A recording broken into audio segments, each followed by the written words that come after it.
Assalamualaikum warahmatullahi wabarakatuh. Perkenalkan, nama saya Muhammad Tegar Radiansyah. Di sini saya ingin mempresentasikan materi bab 2, yaitu tentang standarisasi dan peraturan kelistrikan. Pertama, pengertian standarisasi. Kata standarisasi berasal dari kata standar, yang artinya adalah satuan ukur yang digunakan untuk perbandingan nilai, kualitas, kuantitas pada suatu objek tertentu seperti produk atau hasil karya. Sehingga pengertian standarisasi adalah suatu proses pembentukan standar teknik yang selanjutnya akan dijadikan sebagai acuan standar cara uji, standar definisi, standar spesifikasi, sekaligus standar prosedur atau praktik dan lain sebagainya. Umumnya, standarisasi digunakan sebagai tolak ukur terhadap suatu objek dengan penentuan spesifikasi dan karakteristik tertentu yang dikenakan pada objek tersebut. Standarisasi disebut sebagai usaha bersama dalam pembentukan sebuah standar sebagai upaya untuk menjaga kualitas. Dengan adanya standarisasi inilah sebuah objek bisa memiliki sebuah nilai lebih dan diakui oleh semua masyarakat. Lalu, ada pula organisasi internasional yang bergerak di bidang standarisasi, yaitu International Electrotechnical Commission atau disingkat IEC untuk bidang teknik listrik. Lalu, ada International Organization for Standardization atau disingkat ISO untuk bidang lainnya. Pemasangan instalasi listrik terikat pada peraturan-peraturan. Tujuan peraturan-peraturan ini adalah A. Pengaman manusia dan barang. B. Penyedia tenaga listrik yang aman dan efisien. Dapat diperkirakan bahwa kebanyakan orang tidak ahli di bidang listrik. Supaya listrik dapat digunakan dengan seaman mungkin, maka syarat-syarat yang ditentukan pada peraturan sangat ketat. Peraturan instalasi listrik terdapat pada buku Persyaratan Umum Instalasi Listrik tahun 2000 atau disingkat PUIL tahun 2000. Buku ini diterbitkan oleh Yayasan PUIL. Di samping PUIL tahun 2000, harus juga diperhatikan peraturan-peraturan lain yang ada hubungannya dengan instalasi listrik, yaitu A. Undang-Undang Nomor 1 Tahun 1970 tentang Keselamatan Kerja beserta peraturan pelaksanaannya. B. Undang-Undang Nomor 15 Tahun 1985 tentang Ketenagakerjaan. C. Undang-Undang Nomor 23 Tahun 1997 tentang Pengelolaan Lingkungan Hidup. D. Undang-Undang Nomor 18 Tahun 1999 tentang Jasa Konstruksi. E. Undang-Undang Nomor 22 Tahun 1999 tentang Pemerintah Daerah. F. Peraturan Pemerintah Nomor 25 Tahun 2000 tentang kewenangan pemerintah dan kewenangan provinsi sebagai daerah otonomi. G. Peraturan Pemerintah Nomor 10 Tahun 1989 tentang penyediaan dan pemanfaatan tenaga listrik. H. Peraturan Pemerintah Nomor 51 Tahun 1993 tentang analisa mengenai dampak lingkungan. I. Peraturan Pemerintah Nomor 25 Tahun 1995 tentang usaha penunjang tenaga listrik. J. Peraturan Menteri Pertambangan dan Energi Nomor 01.B/40/M.PE/1990 tentang instalasi ketenaga listrikan. Lalu, adakah Peraturan Menteri Pertambangan dan Energi Nomor 02.032/M.PE/1995 tentang standarisasi, sertifikasi, dan akreditasi dalam lingkungan pertambangan dan energi. Lalu yang ketiga, bagian instalasi yang diatur standarnya.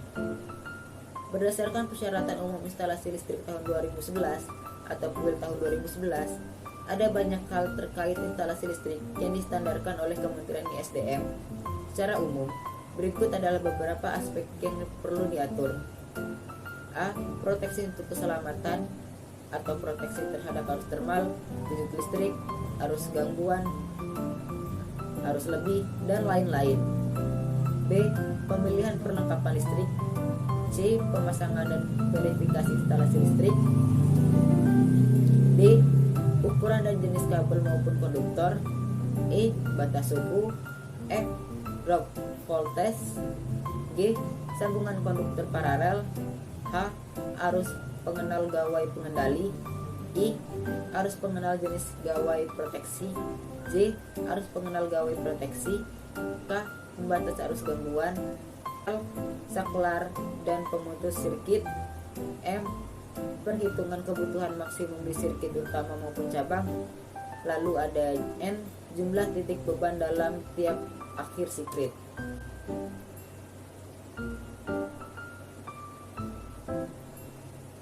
Lalu yang keempat ada prinsip dasar instalasi listrik.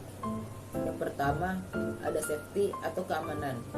Instalasi listrik harus dipasang dengan benar berdasarkan standar dan peraturan yang ditetapkan oleh SPLN WIL tahun 2000 serta EIC International Electrotechnical Commission dengan tujuan untuk keamanan dan keselamatan bagi makhluk hidup, harta benda, dan instalasi listrik itu sendiri. Lalu yang kedua ada reliability atau keandalan. Kondisi yang diperlukan adalah keandalan terhadap A. Untuk kerja sistem. B. Pengoperasian sistem. C. Peralatan yang digunakan dapat bekerja selama mungkin dan dapat diatasi dengan cepat bila terjadi gangguan.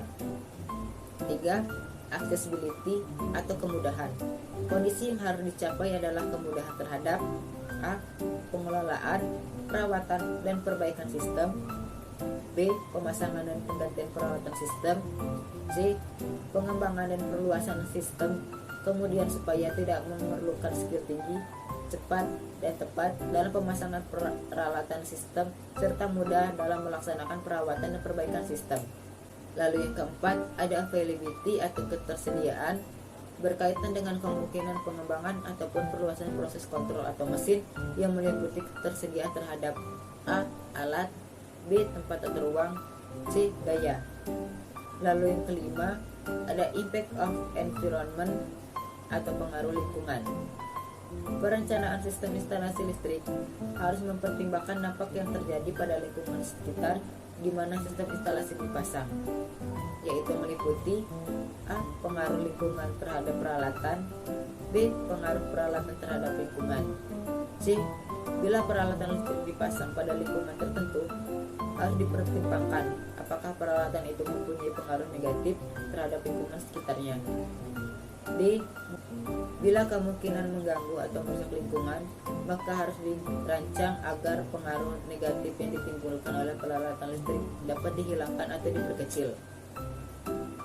Ada pula bencana atau beberapa hal yang dapat mengakibatkan kecelakaan listrik yang sering terjadi jika tidak mengikuti standarisasi. Yang pertama yaitu kebakaran. Kedua, ada jaringan dengan hantaran telanjang. 3. Peralatan listriknya rusak. Keempat, kebocoran listrik pada peralatan listrik dengan rangka dari logam. Apabila terjadi kebocoran arus dapat menimbulkan tegangan pada rangka bodi. 6. Peralatan atau hubungan listrik yang dibiarkan terbuka. 7. Penggantian kawat sekring yang tidak sesuai dengan kapasitasnya.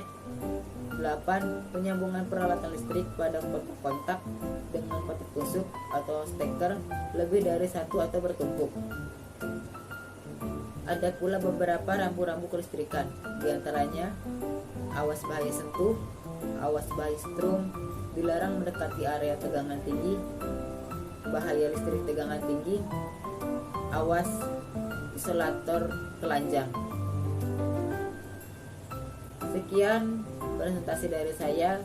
Wassalamualaikum warahmatullahi wabarakatuh.